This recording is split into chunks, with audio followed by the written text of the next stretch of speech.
In this lecture, we are going to see about four topics, that is CRT Chinese Remainder Theorem, RSA algorithm, key distribution and key management. We will see one by one. So the first one is Chinese Remainder Theorem. You all know the operator is congruence operator, that's we saw in the last class. So congruence operator is not equal to the equality operator.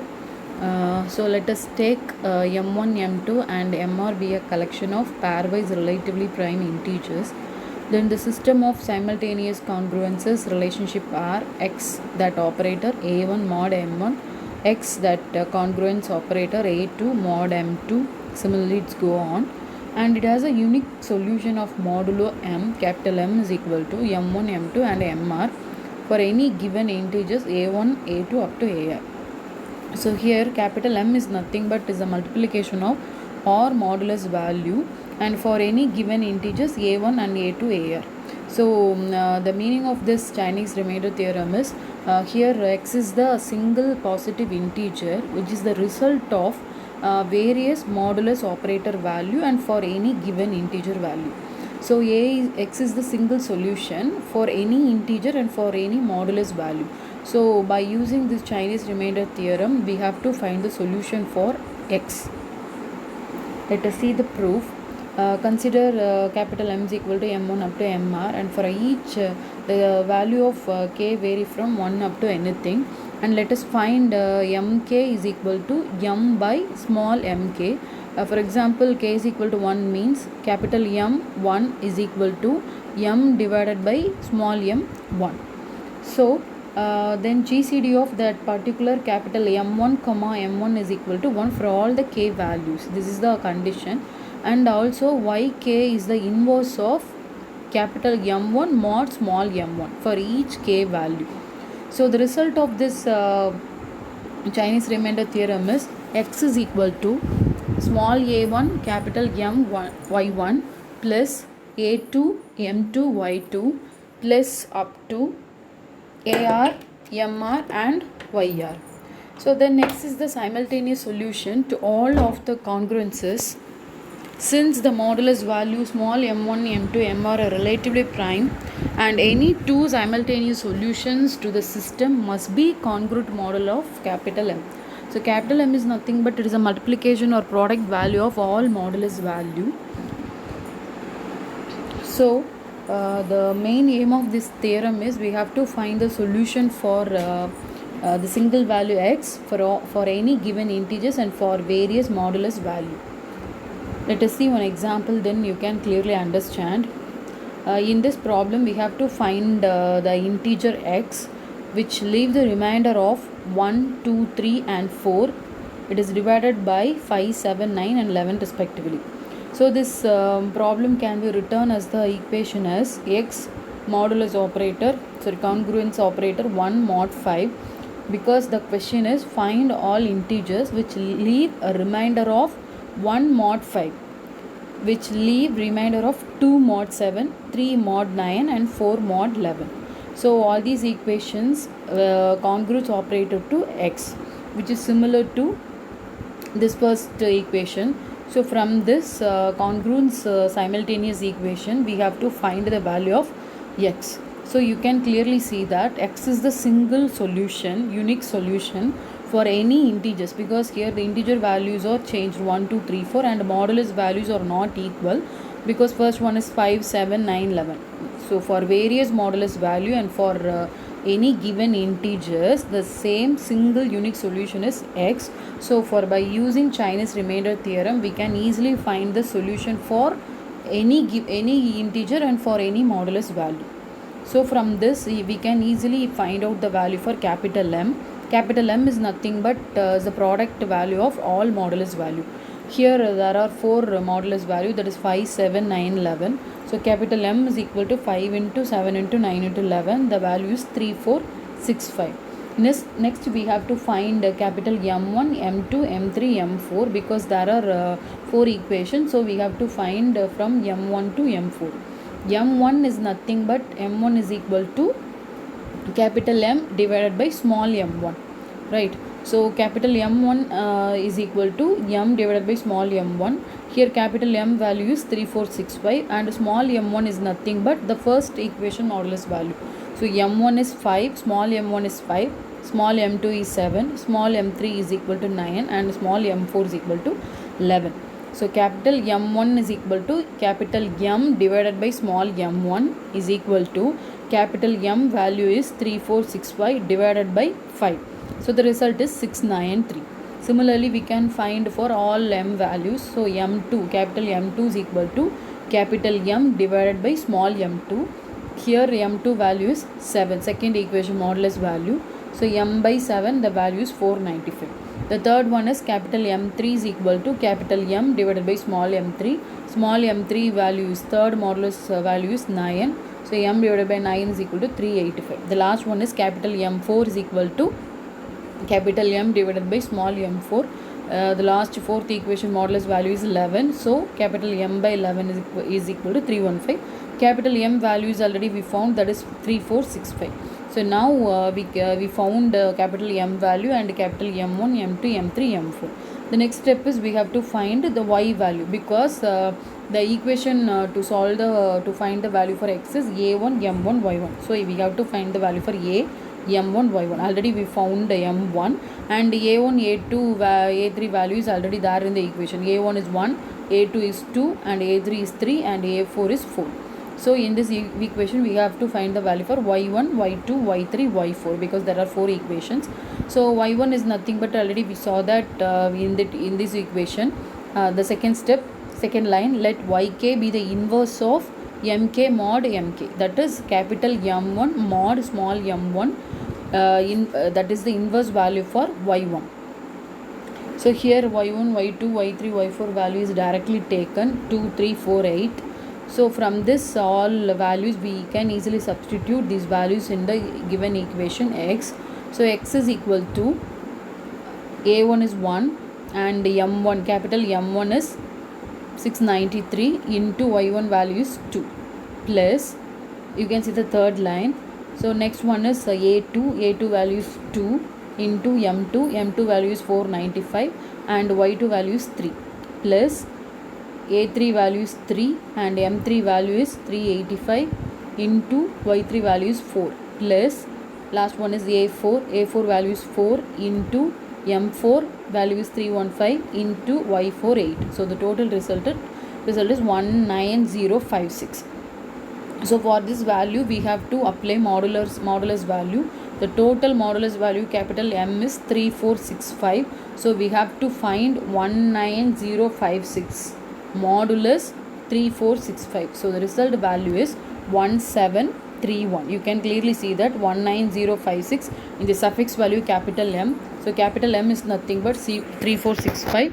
By performing the modulus operation 3465, we get the result 1731. So this is the result for this solution. So the x value for all 4 equation is 1731.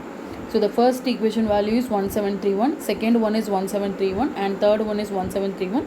Last equation value is also 1731. So you can clearly understand that for 4 equation a value is different and modulus value is different, but it has produced the same solution of x.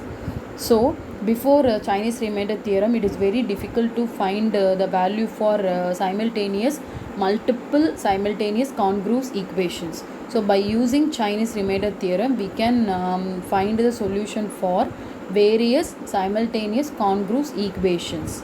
Right. So this is the main aim of Chinese remainder theorem. Next topic is exponentiation and a logarithm. So exponentiation, you all know that is this is the power operation of modular. So it can be rewrite as y is equal to a power x mod n. So logarithm concept is the reverse of exponentiation. So from the above equation we have to find the value for x is equal to log of y, suffix value is a, that is mod n. So the above equation is the solution for exponentiation, and the second one is the reverse of exponentiation, that is logarithm value. So the next important concept is RSA. So the word of RSA means it is found by 3 persons. The first person is reversed and the second person is Shamir and third person is Adelman. That's why this scheme is known as RSA, reversed Shamir Adleman. The three persons found the algorithm of RSA. That's why the scheme is known as RSA scheme. It is implemented by public key encryption, and RSA scheme is a block cipher. So block cipher means in which the plain text are taken as the block and produces ciphertext as the block. So the scheme developed by reversed Shamir Adleman and makes the use of exponentiation with exponentials. So here there are one formula for encryption and one formula for decryption, because encryption and decryption is the algorithms based on RSA. So for here capital M is nothing but plain text, C is the ciphertext, and E, small e is the encrypted value, and D is the decrypted value, and N is the whole value. That is we have two prime numbers, so the product number is equal to small n. So first of all we are performing encryption process. So in encryption process the ciphertext is the result. So ciphertext C is equal to M suffix E mod n is the formula for ciphertext. So in this equation capital M is the given plain text, that is the original information. E is the encrypted value which is known only by the sender, and mod n. So after finding the ciphertext we have to perform the decryption process to produce the plain text. So the equation is capital M is equal to C suffix D mod n. So here C is the ciphertext already we derived. D is the decrypted value which is known only to the receiver part. So these are the two equations for encryption and decryption algorithm for RSA. And both sender and receiver must know the value of n. The sender knows the value of E and only the receiver knows the value of D. So the public key value is E comma n and private key value is D comma n. So there are some ingredients in RSA algorithm. It is very important. The first is we have to select two prime numbers, that is named as P and Q. The second step is we have to calculate n, small n, that is n is equal to P into Q. The third step is we have to calculate phi of n, that is P minus 1 and Q minus 1. The fourth step is we have to determine E by based on the formula or satisfying the property GCD of phi of n comma E, because phi of n is already calculated in the third step. So GCD of phi of n comma E is equal to 1. By satisfying this property we have to choose the value of E, but that value E should be between 1 and phi of n. The last step is we have to choose the value of decrypted value D is equal to it have some formula, that is E inverse or 1 by E mod phi of n. So these are the 5 steps involved in RSA algorithm. For this example we can easily understand RSA algorithm. So the first step is we have to select two prime numbers, that is named as P and Q. So the first prime number is P is equal to 17 and Q is equal to 11. The second step is we have to perform n is equal to P into Q. So P value is 17 and Q value is 11. So 17 into 11 is equal to 187. So the value of small n is equal to 187. The third step is calculate phi of n is the formula of P minus 1 and Q minus 1. P value is 17, so 17 minus 1 is 16, and Q value is 11, so 11 minus 1 is 10. So 16 into 10 is equal to 160. So n value is 187 and phi of n value is 160. The fourth step is select the encrypted value small e by satisfying the property GCD of phi of n comma e. So GCD of phi of n value is 160. So GCD of 160 comma the particular e value which have the common divisor value is 1. So from this we can directly choose the value of e is 7. It is also a prime number. After the final step is determined D value, decrypted value, E inverse mod phi of n. So phi of n value is 160 and E inverse means we have to find inverse value for 1 by 7. So it have some formula already we saw in Hill cipher, but I have to recall, that is the last step, because 7 into D, because we have to find the inverse value for 7, so we have to write 7 into D is the decrypted value, mod phi of n is 160 is equal to 1. So by using this formula we can easily calculate the value for D. So we have to put the value for D from 1 integer number. So for D is equal to 23 into 7, the value is 161. So 161 mod 160, the value is equal to 1, because 161 mod 160, the remainder value is 1. So by using D is equal to 23, the formula is satisfied. So we have to choose the value for decrypted values 23. So from the above 5 steps we can know the value of P, Q, small n, phi of n, E and D. So by using the above values we can easily find the ciphertext, and from that ciphertext we can retrieve the original plain text. So this is the RSA algorithm whole process. So the second box is encryption. So for encryption we have to know plain text, and from this plain text encryption process is converted to ciphertext. So the plain text value is capital M. So ciphertext formula is capital C is equal to that plain text M power E and mod n. N is the product value for two prime numbers P and Q. E is the encrypted value which is known only to the sender. And the third box is decryption. So the decryption process input is ciphertext, that is indicated by C.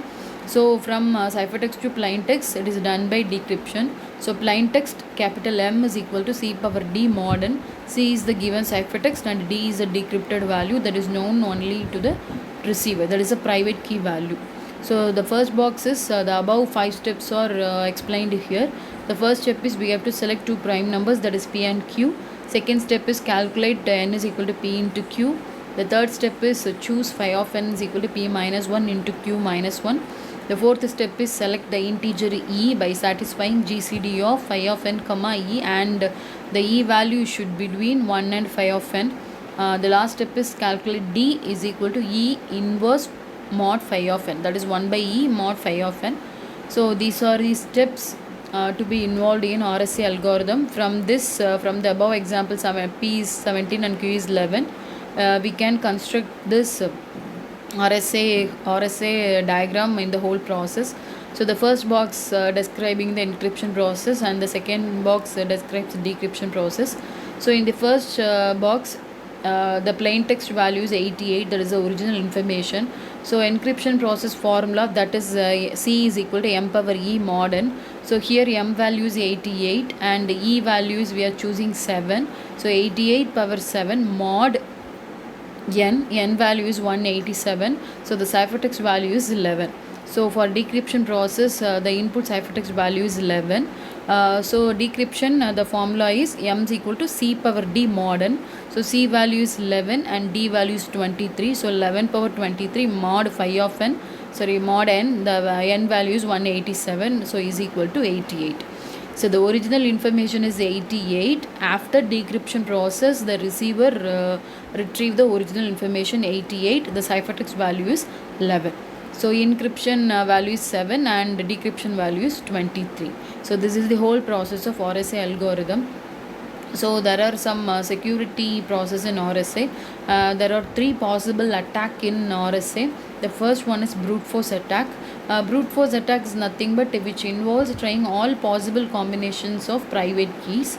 And the second one is mathematical attack, which also involves in factoring of the product of two primes, because in the second step we are doing in the product of two prime numbers, that is n is equal to P and Q. So the mathematical attack is nothing but they are doing they are performing any multiple number of product of any two prime numbers. By performing this they can easily track the encryption and decryption value. So this is mathematical attack. Third one is timing attack, which depends on the running time of the decryption algorithm. Based on the running time of decryption algorithm, they can easily track the ciphertext, and from that ciphertext they can get the original plain text. So these are the 3 attacks to be maybe occurred in RSA. So the next topic is key distribution and key management. So this key distribution and key management already we saw in the second unit. So key distribution. Key distribution is nothing but the user must exchange the same key, and key must be protected from the access by others. And also key distribution is the strength of any cryptographic system. For example, the two parties A and B want to key distribute between the two persons. So it can be achieved by the following ways. The first one is the person A select the key and deliver it to B, and the third party can select the key and deliver it to A and B. These are the possible cases. And if A and B have recently used the above key, and the one party can transmit the new key, that one new party can transmit the new key to other and encrypted using the old key, right? The last one is if A and B each has an encrypted connection to third party C, then the third party C can deliver the key on the encrypted form to both the parties A and B. So this is a normal key distribution technique between the sender A and B. Usually there are two keys, one is session key and master key. So the session key is used for duration of the logical connection, and the master key is the medium of transmission that is in the encrypted form. So the next one is key distribution scenario. So here the one important point is key distribution center. That center KDC which shares the unique key with each party user. So the steps are, the first step is initially the initiator A requests from KDC for a session key to protect the logical connection between A and B. So the message includes the identity of A and B and the one information nonce N1. N1 is the any information or key value, or it is a timestamp. So the second process is the KDC responds with the message in the format of encrypted form using a KA, and that includes a one-time session key KS to be used for the session the original request message to enable A to respond with the appropriate request and the information for B. This is the second step, that is getting from KDC to the initiator A. The third step is after receiving the response from KDC, the initiator A stores the session key which got from the KDC, and the session key is useful for the upcoming connection or logical connection between A and B. So using the new session key, B sends some value N2, that is nonce, to A. In the last step, A responds with the function of particular nonce value. F is the function that performs some transformation on N2, which means the initiator adding something into the N1. So adding 1 to the nonce value, which is the transformation process. So these steps assure B that the original message is received in step 3. That is that was not a replay, that original message is received in that step 3. So these are the key distribution technique or methods used between the initiator and sender or responder. So what is the whole thing to be presented here is initially initiator sends some request to the KDC center to receive some session key, because session key is the main it is used for more secure communication between the sender and receiver. So it requires session key from the KDC.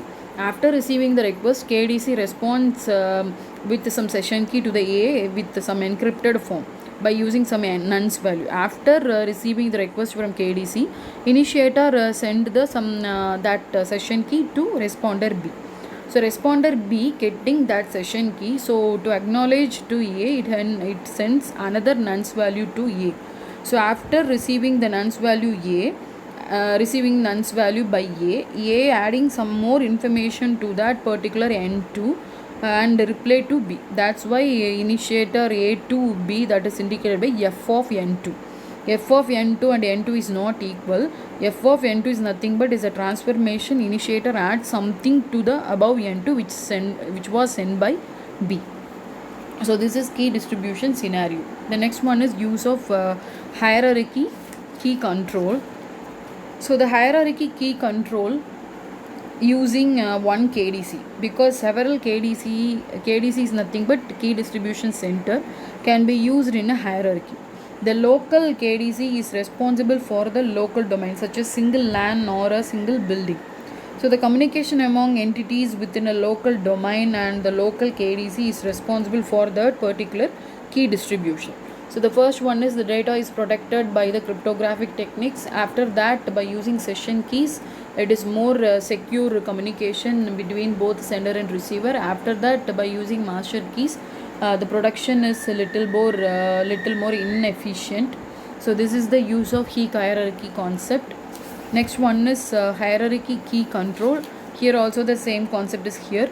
In hierarchy key control, instead of we are using one KDC, key distribution center, several KDs can be used in the hierarchy. The local KDC is responsible for the local domain such as single LAN or single building. The communication among entities within the local domain, the local KDC is responsible for KDC distribution. So this is the hierarchy of key control. The next one is transparent key control system. So in this diagram it explains about here one host. They are giving 4 numbers that is circled, indicated by circled 1, 2, 3, 4. So the number 1 represents that host wants to communicate with other. It transmits the request packet. Right, the host sends some request to the FEP. FEP is nothing but front end processor. So after receiving the request from host, the front end processor saves that particular request packet because the request is sending by packet, right? So FEP saves that particular request packet and applies KDC for permission to establish the connection. So in the second step, FEP, that is front end processor, send the request packet that was received from host to KDC for providing the permission of to establishing the connection. So in the third step, the communication describe about FEP, front end processor, and KDC. If the KDC approves the connection request, it generates a session key and delivers it both front end processor, right?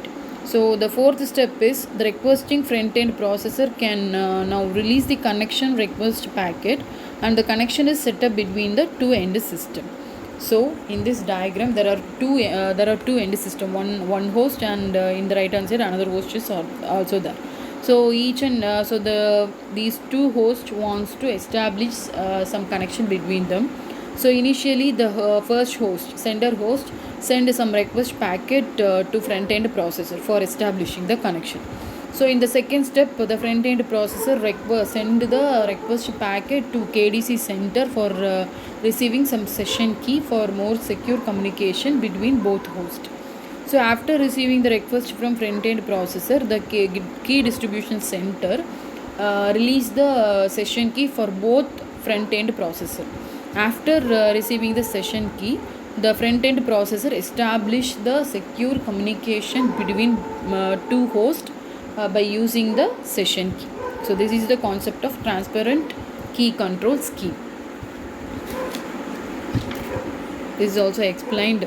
One host wants to communicate with other, so it transmits the request packet. Then front end processor saves that particular packet, and request is sent to the KDC for the permission to establish the connection. So in the third step, the KDC generates the session key for both front end processor. After receiving the session key, the front end processor establishes the connection between the both hosts. So next one is session key lifetime. So the session key, we all know it is mainly used for logical connection. So for connection oriented protocol, the session key lifetime is activated during the whole session only. But for connectionless protocol, the session key lifetime is fixed for a certain period of time, right? So this is session key lifetime. And the next one is decentralized key control. So in decentralized key control, there are two parties. One is initiator A and second one is responder B. So initially the sender or initiator A issues the request to B for session key. Here the arrow mark is in the reverse process, but the first one is initiator A to B only. So A issues some request to B for session key for more secure communication, and which includes N1, which may be some information or key value or some timestamp. So in the second step, the responder B responds with some message that is in the encrypted format using shared some master key. So this response includes the session key that is selected by B, and identifier B, a value of B that is nonce value, and other nonce value which include N2. Right here, f of n1, B sends f of n1, so which is not equal to the n1 which was sent by A. Responder B adds some more information to n1, so this is f of n1, and additionally it send n2, that is another nonce value. After receiving the encrypted form from B to A finally using the new session key that is sent by the responder, and also it performs some function on N2, that is f of N2, which was some more information added to the N2 which was sent by B. So what is the difference between this diagram and this diagram is here also the initiator is and responder is present, but in between both parties the one center is there, key distribution center. So initially initiator requests the session key from KDC. After receiving the session key only, initiator established the connection with responder, right? But in this decentralized key control, there are no KDC, there are no key distribution center. Here the initiator A directly communicate with B for receiving the session key. So here the session key is distributed by responder only. There is no key distribution center for distributing session key. Here session key is distributed only by B to A. After receiving the session key from B, initiator A established the connection, secure connection between A and B. So this is the concept of decentralized key control. So the last topic is key management. So key management, in the sense we have to maintain the key in several manner. So public keys can be distributed by any one of the following approach. So the first one is the key is available in the public. So the key is announced by public, that is public announcement. Then key is available in a particular directory, that is publicly available directory. And public key authority, so for each and every key there may be some authority. The final one is public key certificates, so each and every key having some certificate process. So the first key management technique is public announcement. So in public announcement method, the owner of the public key broadcast their key to the community, right? So many of the users use PGP, pretty good privacy for this purpose. So this is the public announcement. So public announcement method, the owner distribute their public key in owner broadcast their public key in whole manner or whole community. So the drawback in public announcement is in this method anyone can forge and misuse it for encryption decryption process, because the key is publicly available and it can be accessed by anyone. So it can be easily forged and misused by anyone. So this is public announcement key management scheme. So the second key management scheme is public available directory. You can clearly see this in the diagram. Here A is one user and B is another user. So A having the public key KUAK, many keys are there, and B also having KU, that is indicating the public key for the user B only. So in public available directory, it includes some of the points. The first one is the authority maintains the directory with name and public key entry for each participant. So this is the name. For example, KUA, it is one of the name. For example, D is capital D is user means for that user the key is indicated by KU suffix D, because K means key, U means public, and the suffix A means it is a user of A. So the authority maintains the directory with their name and public entry for each participant. Then each participant may replace the existing key with a new one at any time, because the one key is used for some purpose, so they don't have to maintain the same key for the whole lifetime. So after using the key, they have to replacing the existing key with the new one. And then Periodically, the authority publish the entire directory or update the directory. The update the directory means they have to replace the existing key with the new key. And the participant could also access the directory electronically. They have their access to access the given key. So this is public available directory, means the key is available in directory. So each and every participant they have to create the key in directory by using their name and public key KUA. So after some usage of key, they have to replace the key with the existing key, that is updation of directory, and they have to access the key in an electronic manner also. So this scheme is more secure than public announcement. The authority is responsible for updating the directory. So the next one is public key authority. So it is more stronger security for public key distribution. So the directory maintains the public key for all the persons, and each person should know the public key of the security of their own purpose. So the following steps are to be performed in public key authority. So the first step is, you can clearly see the diagram. These are those these also the 7 steps are there. 1 2 3 4 5 6 7. These number indicating the number of transaction after one by one. So the first one is, initially the initiator A sends some message to public key authority which containing the request for the current public key of B.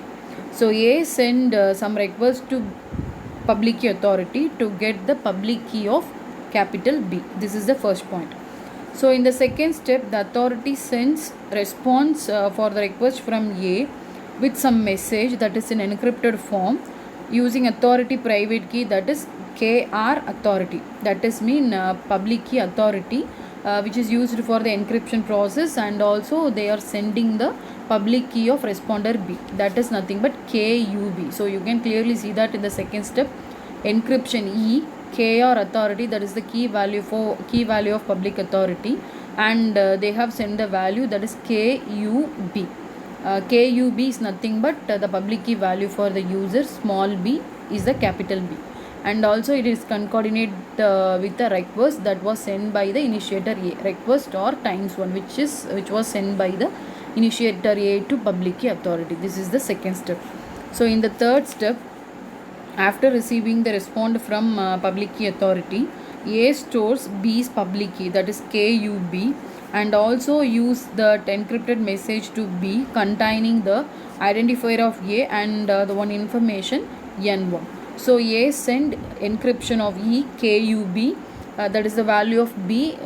This value is get from public key authority, and A sending the identifier of that particular initiator A with some value of N1. So after receiving this information from A, the responder B, that is fourth step, the responder send some request to public key authority for receiving the public key value of initiator A. That is the fourth step, request concatenation times 2. So after receiving the request from responder B, the public key authority also send some information with encrypted form by using the public key authority key value and send the public key value of initiator A. So that is the fifth step, encryption E. KR authority is nothing but the authority value of public key authority value, and KUA, that is the A user public value. It is concatenated with the message that was sent by B to public key authority, that is request times 2. After doing the fifth step, the responder B sends the message to A by using the value of A user public key value that is received from public key authority. That is the sixth step, encryption E KUA, that is the public key value of user A, and send N1 concatenated N2. So N1 sent by A, and in addition with B send N2 to initiator A. After receiving this information B, A sending the information of N2 with encryption of the public key value of B. So encryption of KUB with N2, which was sent from A to B. So this is the concept of public key authority. The last one is public key certificates. So in this concept, the certificate is created for each and every key So the certificate is maintained by certificate authority. So whenever each and every individual user wants some key from the certificate authority, they send some request to certificate authority. After receiving the request, the authority will receive the key for the particular individual users to any user.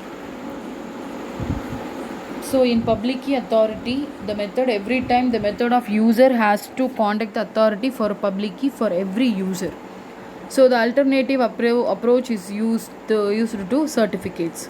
So in this method, to use certificates that can be used by any participant to exchange keys without contacting the public key authority, because in public key authority concept, in case the initiator A knows the value of B, means they can't directly contact with the responder B. So initiator send the request to public key authority to retrieve the key value of B.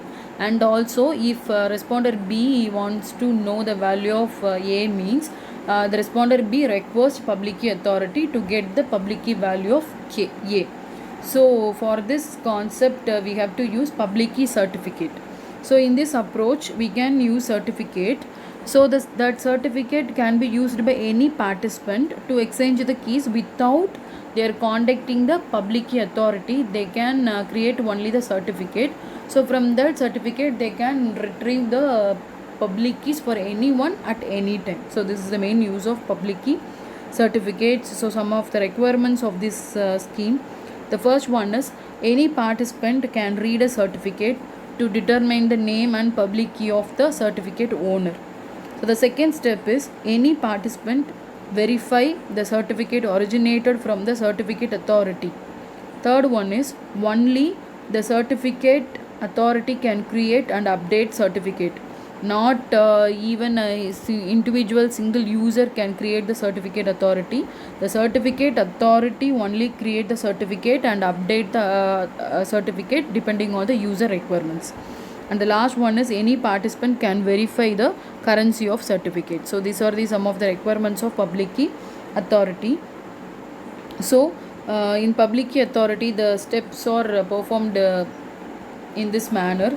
So the first step, each participant applies to certificate authority. Initially the certificate is not generated for anyone. So whenever we want the certificate for their own key, they send some request, or they have to apply for their own certificate to certificate authority. So the first step is each and every individual participant applies to certificate authority. So after, the application must be in person or some from the secured authenticated communication. So for participant A, the authority provides the certificate in the form of CA is equal to, this is the form, CA is equal to encryption value of KR authority, that is private key authority, and which includes the information capital T, IDA, KUA. So here IDA is nothing but identity of the particular user A, and KUA is the public key value of the particular user A, and T indicates the timestamp or any nonce value, any additional key information. So the certificate authority, each and every individual certificate includes the identity of the user and the public key value of the particular user. So the first step, each and every individual participant applies to certificate authority, and that application must be in person or some information from the authorized organization only. So the authority provides a certificate in the form of CA is equal to E is nothing but encryption of it is encrypted form by using the authority key value, which includes IDA, KUA. IDA is the identifier of identity of A value, and KUA is the public key value for A. Similarly, so in the first step, you can clearly see that from A to certificate authority, the information is sent from A is KUA. So the initiator or sender A send their own key value to certificate authority. The key value is KUA to create the certificate for user A. So the second step, certificate authority create the certificate CA to create and send to A. So that CA includes the identity of A and the public key value for A. This is the second step. So the third step is similarly the another user B send some request, that is KUB, that is the private public key value of the user B, send request to certificate authority to create the certificate for user, another user B. So the next step, the certificate authority create the certificate authority CB is equal to, which also includes the information of IDB, that is the identity of B, and KUB is the public key value for B. So in after this step, the certificate authority having two certificate, one is CA and another one is CB. CA includes the identity and public key value for A, and CB includes identity and public key value for B. So after this, A send the certificate authority CA to B, and B send the responder B send CB to A, which means the both sender and receiver exchange their certificate value. So this is the concept of public key certificates. So the questions, what is the use of Chinese remainder theorem? So you all know what is Chinese remainder theorem. In before Chinese remainder theorem, we have to easily solve the single linear congruous operator. But whenever the simultaneous congruous relationships are there, we can't find the solution. So for this we are going with Chinese remainder theorem. So we can easily find the single unique solution for any positive integers with multiple modulus value by applying Chinese remainder theorem. So the second one is, what are the ingredients for RSA? There are 5 ingredients. First one is, we have to select two prime numbers P and Q. So the second step is, we have to calculate n is equal to PQ. Third one is, calculate phi of n is equal to P minus 1 Q minus 1. Fourth one is, determined E value. Fifth one is, determined D, small d value. And what is the difference between session and master key? Session key is used for the logical connection and master key is used for the public connection. And what is KDC? That is key distribution center. It is used to distributing the key for the user. And the last one is, list out the approaches in key management. That is public announcement and publicly available directory and public key authority, and last one is public key certificates.